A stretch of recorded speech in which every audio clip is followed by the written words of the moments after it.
صدر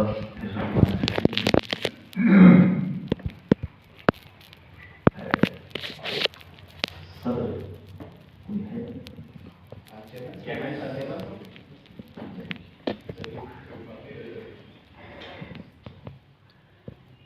جناب صدر جناب پروفیسر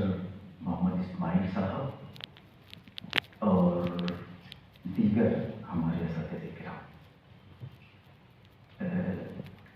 تعارف تو کچھ زیادہ میرا آپ نے کر دیا ہے، اب اس پر پورا اترتا ہوں لیکن کچھ کہنے کی کوشش کروں گا کہ علی گڑھ مسلم یونیورسٹی کا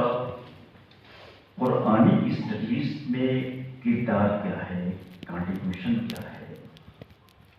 اس پر مجھے کچھ بات کہنی ہے۔ لیکن سب سے پہلے یہ کہنا چاہوں گا کہ جہاں تک میں نے تھوڑا سی اس پہلو پر غور کرنے کی اور کچھ سوچنے کی کوشش کی ہے کہ شاید دنیا کی کوئی ایسی یونیورسٹی کم از کم مجھے یہ نظر نہیں آئی ہے کہ جس کا بانی، جس کا مؤسس، جس کا فاؤنڈر مفسر قرآن، کم از کم میری نگاہ میں ایسی بات نہیں آئی ہے، تو یہ ہماری خوش نصیبی ہے اور ہماری سعادت ہے کہ ہم ایک ایسی یونیورسٹی سے جڑے ہوئے ہیں اور درس و تدریس میں مصروف ہیں کہ جس کا بانی مفسر قرآن، یہ ہماری خوش نصیبی ہے جس نے قرآن کی تفسیر کی ہے۔ ہندوستان میں جب مطالعات قرآن کی بات ہوتی ہے تو شاہ صاحب کا ذکر ضرور آتا ہے، اور شاہ صاحب کا ذکر آتا ہے تو ان کے بیٹوں کا ذکر آتا ہے، یعنی اس پورے خاندان میں، اس پورے بر صغیر میں کہیے کہ خانوادہ شاہ کی جو خدمات ہے بالخصوص قرآن کے حوالے سے وہ ناقابل فراموش ہے۔ جب بھی قرآنیات کی بات آئے گی ہندوستان کے حوالے سے، بر صغیر کے حوالے سے، تو شاہ صاحب کا نام ضرور آئے گا، اور جب شاہ صاحب کا نام آئے گا تو ان کا جو ترجمہ ہے فارسی میں اس کا ذکر آئے گا۔ میں شاہ صاحب کی تفصیل پہ نہیں جاؤں گا، مجھے تو یہاں یہ بتانا ہے کہ اگر ہم سر سید کی قرآنیات پر بات کریں گے کہ ان کی جو قرآنیات کے سوتے ہیں، جو ان کے مناہج اور جو سورسز ہیں کہ کن کن سورسز سے قرآنیات کے سلسلے میں انہوں نے قرآنیات کو کشید کیا ہے، تو اس میں سب سے پہلا جو سوتا ہے وہ شاہ صاحب کا ہے۔ اور یہ بھی بتانا انتہائی ضروری ہے کہ دلی کی یہ جو دو خانوادے تھے، شاہ صاحب کا جو گھر تھا اور سر سید کا جو گھر تھا، ان دونوں گھروں میں بڑے گہرے مراسم تھے، اور اسی گہرے مراسم کی دین ہے، اس کی برکت ہے کہ سر سید نے شاہ صاحب کی قرآنیات سے ان کے گھر کی جو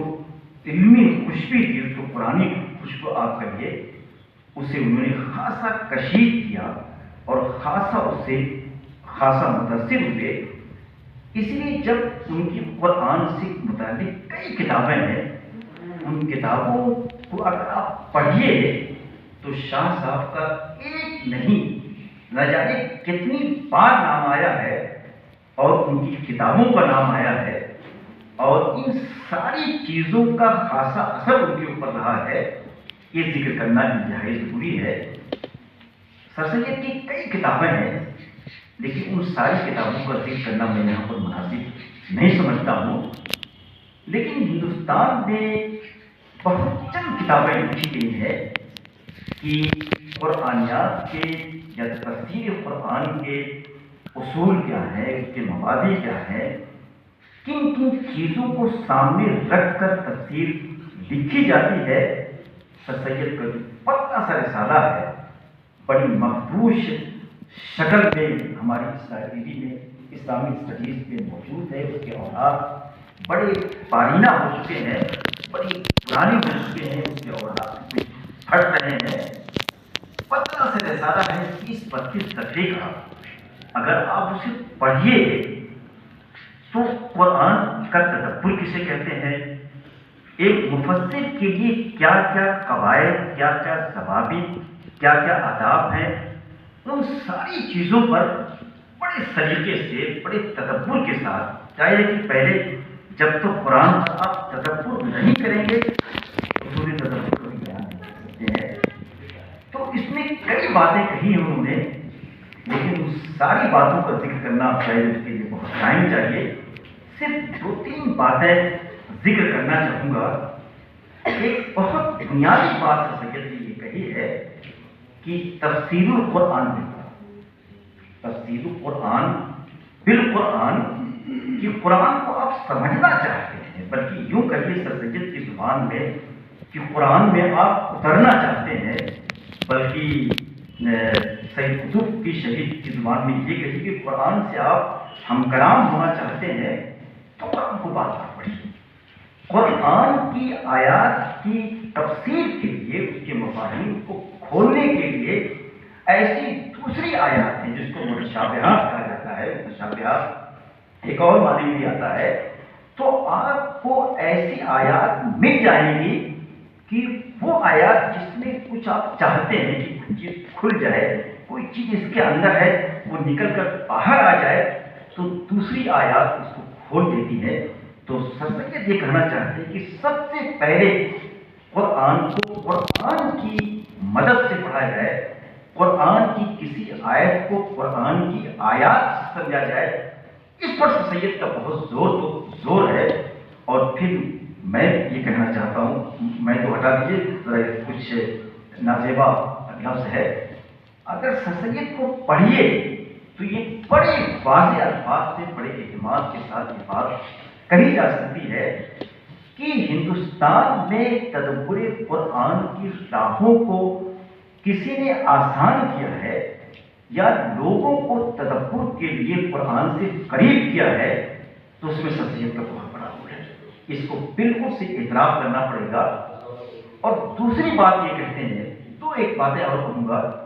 کہ ایک بات یہ کہتے ہیں، جیسے میں بھی آپ سے کہتا رہتا ہوں، کبھی کبھی اسی اسٹیج سے کھڑا ہوتا ہوں تو یہ آپ سے التماس کرتا ہوں کہ اسلامک اسٹڈیز کے لیے عربی کی انتہائی ضروری ہے. آپ سب کچھ آپ کو آتا ہو، لیٹن آتی ہو، جرمن زبان آپ کو آتی ہو، اردو اچھی سے آتی ہو، انگریزی تو آپ کا میڈیم ہے، وہ طریقے سے آپ کو آتا ہو، لیکن عربی نہیں آتی ہے. یہ ساری چیزیں آ کر اس میں کچھ کمی ہوتی. تو یہ بار بار کہتا ہوں، لیکن سر سید کا یہ کہنا ہے کہ اگر تم قرآن پڑھنا چاہتے ہو تو عربی کے ساتھ ساتھ مجھ جیسے ناکارے سے ان کا بھی یہ پیغام ہے، یہ کہنا ہے کہ تم عبرانی بھی سیکھو. یہ سر سید نے بہت واضح لفظوں میں کہا ہے کہ اگر قرآن کی تہوں تک تم کو پہنچنا ہے، آیات کی جڑوں تک اترنا ہے، تو اس کے لیے عبرانی زبان سے بھی انتہائی واقفیت ضروری ہے. قرآن میں بے شمار ایسے الفاظ ہیں. آپ سیوطی کی کتاب پڑھیے اور بھی متقدمین کی کتاب پڑھیے، انہوں نے لفظوں کی فہرست باقاعدہ دی ہے کہ کتنے الفاظ قرآن میں عبرانی زبان کے، اسماعیل کا لفظ ہے، اسرائیل کا لفظ ہے. تو ظاہر ہے کہ یہ سب عبرانی ہبرو کے لفظ ہیں. تو سر سید یہ کہنا چاہتے ہیں کہ یہ بھی تفسیر کے لیے، مفسر کے لیے، مطالعہ قرآن کے لیے ضروری ہے کہ دونوں زبانوں سے آپ واقف ہیں. اچھا، یہ ایک بات آخر کر کے پھر دوسری باتیں کہوں گا. کئی باتیں ہیں، کئی اصول ممکن ہیں. ایک چیز اور انہوں نے کہی ہے کہ جب قرآن کو پڑھنا چاہیں، ابھی یہ بات ہوئی کہ جو کسی کتاب کو آپ پڑھنا چاہیں، جب تک اس زبان سے آپ واقف نہ ہو تو اصل جو پیغام ہے، جو اس کا مضمون ہے، مضمون کی زبان سے نہ واقف ہو تو مضمون کسی اور زبان میں کوئی پڑھیں آپ تو ڈکشنری پڑھتا رہتا ہے کہ پوری طریقے سے مضمون پر، مضامین پر، ٹاپک پر پوری طریقے سے حاوی نہیں ہوں گے. تو انہوں نے کہا ہے کہ جو عربوں کی شاعری ہے، جس کو آپ کو اپنی زبان میں یوں کہتا ہوں کہ انگریزی زیادہ آتی ہے، پری اسلامک پوئٹری جس کو آپ کہتے ہیں، جس کو دور جاہلی کی شاعری آپ کہتے ہیں، بعد کی شاعری کی قدریں قابل اعتبار ہے، لیکن جو پری اسلامک پوئٹری ہے جس میں خاصے دواوین یہاں پر آپ کی ڈائری میں بھرے ہوئے ہیں، یا غلام مصطفیٰ صاحب کی جو کتاب ہے کہ religious trends in pre Islamic poetry ہے، اس کو آپ پڑھیے، تو جب تک عربوں کی شاعری کو آپ نہیں پڑھیں گے، اللہ کے رسول صلی اللہ علیہ وسلم کے زمانے سے پہلے کے جو شعراء تھے وہ کس طریقے کی شاعری کرتے تھے، ان کی زبان کیا تھی، ان کے گفتگو کیا تھے، ان کے الفاظ کیا تھے، ان کا ادب کیا تھا، ان کی جو لٹریری قسم کی شاعری ہوتی تھی اس کا انداز کیا تھا، اس کا آہنگ کیا تھا، جب تک اس آہنگ سے ایک تو ہوتا ہے زبان کو جاننا، شاعری کو آپ پڑھ لیں لیکن اس میں ریس کیا ہے، اس میں آہنگ کیا ہے، آپ کو کوئی شعر ہے، آپ اس کے الفاظ بھی جانتے ہیں، اس کے معانی بھی جانتے ہیں، لیکن ایک چیز آہنگ ہوتی ہے، تو سر سید یہ کہتے ہیں کہ آہنگ کو جاننا بہت ضروری ہے، کہ قرآن ایک اسلوب کا نام ہے، مولانا فرائض کی کتاب قرآن ہے، تو جب اسالیب سے واقف نہ ہو، زبان کے اسالیب ہوتے ہیں، آہنگ ہوتے ہیں، یا مولانا علی میاں نبی صاحب نے کہا ہے کہ کبھی کبھی الفاظ گفتگو کرتے ہیں تو الفاظ کی جو آواز ہوتی ہے، جو گفتگو ہوتی ہے، اگر آپ اس سے واقف نہ ہو تو آپ اس زبان کو، اس کتاب کو جس زبان میں ہے پورے طریقے سے سمجھ نہیں پائیں گے، تو یہ بھی سر سید نے کہا ہے، لیکن میں ساری اصولوں کو بیان کروں گا تو بہت وقت لگ جائے گا۔ سر سید کے تفردات بہت ہیں، اس میں سے چند چیزوں کو آپ ذکر کرنا چاہوں گا کہ سر سید کی جو تفسیر ہے، اس تفسیر میں بہت سی ایسی چیزیں ہیں کہ جس سے ہم قطعاً کسی طریقے سے اتفاق نہیں کر سکتے ہیں۔ ان کا جو نظریے قانون فطرت ہے، جو ورڈ آف گاڈ کی بات کرتے ہیں، ورک آف گاڈ کی بات کرتے ہیں، یہ چیزیں ان کی بڑی مختلفی ہیں، بلکہ یوں کہیے کہ قرآن کے جو خیالات ہیں یا اسلام کے جو خیالات ہیں اس سے ایک طریقے سے تصادم ہے، اس کو میں اعتراف کرتا ہوں، کرنا بھی چاہیے، لیکن اس کے باوجود اتنی چیزیں سے سید کیا ہے کہ جو پڑھنا چاہیے، اسے استفادہ کرنا چاہیے، اس کو پڑھ کر اپنی علم میں اضافہ کرنا چاہیے۔ ایک بات جیسے میں یہ کہنا چاہتا ہوں کہ جو ابن اللہ کا جو ابن کا لفظ قرآن میں استعمال ہوتا ہے، جیسے حضرت عیسیٰ علیہ السلام کو اللہ کا بیٹا کہا جاتا ہے، لیکن جب تک آپ کو عبرانی اگر نہیں آئے گی تو جو عیسائیت کا یہ نظریہ ہے اس کو آپ رد کیسے کریں گے، اس کی تردید کیسے آپ کریں گے، آپ نہیں کر سکتے ہیں، کیونکہ سطحیت کو عبرانی آتی تھی تو انہوں نے یہ لکھا ہے کہ ابن کا جو لفظ ہے وہ عبرانی زبان میں، ہبرو کی زبان میں وہ بیٹے کے معنی نہیں آتا، وہ عبد کے معنی میں آتا ہے، وہ ایک طریقے سے غلام کے معنی میں آتا ہے۔ تو یہ جو ابن کو کی انہوں نے تحریف کی ہے، اس کی معنوی اس نے چینج کیا ہے، اس کا غلط کیا ہے، تو سسیت نے ان کے اس سے جو بیٹے کے معنی میں کہتے ہیں انہی کی زبان سے، انہی کی کتابوں سے پورے طریقے سے تبدیل کی ہے۔ تو ظاہر کہ سسیت کی یہ تبدیل میں کہنا چاہتا ہوں کہ ہندوستان کی جتنے مفسرین ہیں جو ان کو دار اسلام سے خارج کرتے ہیں، یہ تصور اعلیٰ میں سمجھتا ہوں کہ کم از کم مجھے تو کسی کے یہاں نہیں ملا ہے، اور بہت سی باتیں اسی طریقے سے اور بھی ہیں۔ ایک تو یہ ہے کہ جو قرآن کی آیت ہے کہ فن کے ہو ماں قابل، اور آگے چل کر کہ اما ملکت ایمان، اس میں شخصیت نے بہت ہی جامع قسم کی بحث کی ہے اور یہ کہا ہے کہ آج کے اس زمانے میں جب مصاحبت کی بات تھی اللہ کے رسول صلی اللہ علیہ وسلم کے زمانے میں، لیکن آج کہنے کی اس کی اجازت نہیں ہے۔ انہوں نے کئی دلیلیں درائر کی ہیں، اور ایک دلیل تو انہوں نے یہ دی ہے، اور یہ بھی بڑی مضبوط قسم کی دلیل ہے کہ یہاں ملکت چونکہ ماضی کا صیغہ ہے، اس کو ہم اپلائی مستقلاً آگے آنے والے زمانے تک نہیں کر سکتے ہیں، لیکن سسیت کے اسی نقطۂ نظر کو کہ ہم آج ایک باندی سے، ایک نوبی سے مصاحبت یا مباشرت کہتے ہوئے بھی کچھ اجازت طبیعت کے بعد رکھی ہے نہیں کر سکتے ہیں۔ سر سید کے اسی خیال کو اگر آپ کے سامنے اسلامی حدیث کی ایک بڑے اسکالر کا نام ہو، جن کا نام تھا شکیل اوج، پاکستان میں تھے، اسلامی حدیث میں یا اسلامی ہسٹری میں تھے، ان کا ایک طویل مضمون ہے اسی حوالے سے۔ انہوں نے بھی اسی نظریے کی سر سید کا نام تو نہیں لیا ہے، لیکن یہی انہوں نے کہا ہے کہ اب آج کے زمانے میں اس طریقے کی مباشرت کی بالکل اجازت نہیں ہے۔ قرآن کی آیت کی انہوں نے توجیہ کی ہے، تو یہ سر سید کا نقطۂ نظر ہے۔ لیکن بہت سے مفسرین کا، بلکہ اکثر مفسرین کا یہ کہنا ہے کہ آج کے اس دور حاضر میں بھی اجازت ہے۔ سر سید نے ایک اور بات کہی ہے کہ مدت کے سلسلے میں بات کہی ہے، اور تقریباً 1.5-2 صفحے اس میں انہوں نے بات کی ہے۔ انہوں نے کہا ہے کہ میں نے قرآن پر بڑی سنجیدگی کے ساتھ، بڑی مدانت کے ساتھ میں نے غور کیا، لیکن مجھے کہیں بھی مدعا کے سلسلے میں کوئی ایسی آیت، کوئی ایسی اجازت، کوئی ایسا اشارہ نہیں ملتا کہ جس کی جواز کا پہلو نکالا جا سکے۔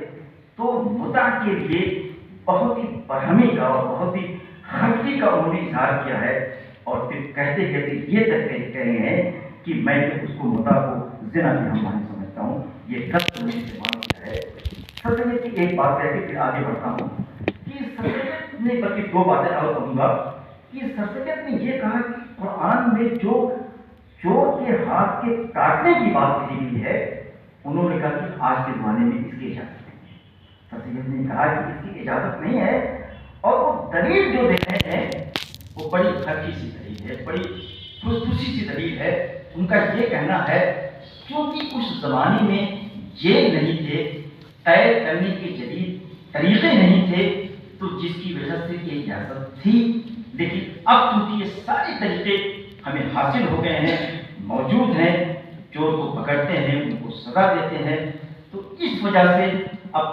کاٹنے کی جو بات ہے اس کو موقوف کرنا چاہیے۔ لیکن بہرحال سر سید یہ دلیل، یہ بحث بہت ہی کمزور ہے۔ تو سر سید کی قرآنیات کو اگر آپ پڑھنا چاہیں تو بہت سی ایسی چیزیں ہیں جو محاسن کے درجے میں داخل ہیں، بہت سی ایسی چیزیں ہیں جو قابل تنقید ہیں، قابل اعتراض ہیں، ہم اس کو کسی طریقے سے تسلیم نہیں کریں گے۔ لیکن یہ ساری چیزیں جو سر سید کی، ایک تو تحریر فی اصول تفسیر کا نام لیا، ان کی تفسیر سے میں نے کچھ حوالے دیے، اسی طریقے سے جہاد کے سلسلے میں تفصیل سے نہیں جاؤں گا، میڈیا میں جو بحث کی ہے وہ زبردست قسم کی بحث ہے۔ لیکن ایک چیز جو سر سید کی لوگوں سے پوشیدہ ہے کہ تبیین الکلام نے جس طریقے کی گفتگو کی ہے، اتنے قرآن کی اس میں مضامین ہیں، قرآن بائبل انجیل کا جس طریقے سے موازنہ کیا گیا ہے، وہ موازنہ شاید آپ کو بہت کم نظر آئے گا۔ ایک بات کہتے ہوئے دوسری ٹرن میں ہوا کہ جو قریب کا لفظ ہے جو اللہ کے رسول صلی اللہ علیہ وسلم کے لیے استعمال ہوتا ہے،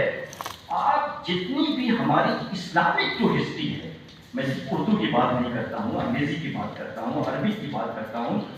جتنی بھی زبانوں میں فارقریب کے لفظ پر گفتگو کی گئی ہے، ظاہر وہ ساری زبانوں سے میں واقف نہیں ہوں، لیکن دوسرے چینل سے جو مجھ تک بات پہنچی ہے کہ لفظ فارقریب کی جو تشریح سر سید نے کی ہے تبیین الکلام میں، کہ اس کے کیا کیا معنی ہو سکتے ہیں، یہ کس زبان کا لفظ تھا، کس زبان سے جب کہ ابراہیمی میں آیا پھر یہ عام ہوا۔ انہوں نے کہا جب لفظ فارقریب کی اور محمد کی میں لفظ محمد کا تجزیہ کرتا ہوں، اس کو میں اس کی میں توضیح کی جانب جاتا ہوں، تو یہ کہتے ہیں کہ لفظ فارقریب کی جو ساری اطلاقات ہیں وہی ساری چیزیں لفظ محمد میں موجود ہیں۔ تو سر سید کے ہاں بحث کا جو معیار ہے وہ بہت ہی اعلیٰ ہے، ان سے تمام تر اختلافات کے باوجود ان کو پڑھنا چاہیے، اپنی قرآن کی حدیث کے سلسلے میں، اپنی اسلامی حدیث کے سلسلے میں سر سید سے استفادہ کرنا چاہیے۔ اور دوسرا نام میں آپ کو علامہ شبلی کہنا چاہوں گا۔ علامہ شبلی کی کوئی ایسی کتاب تو نہیں ہے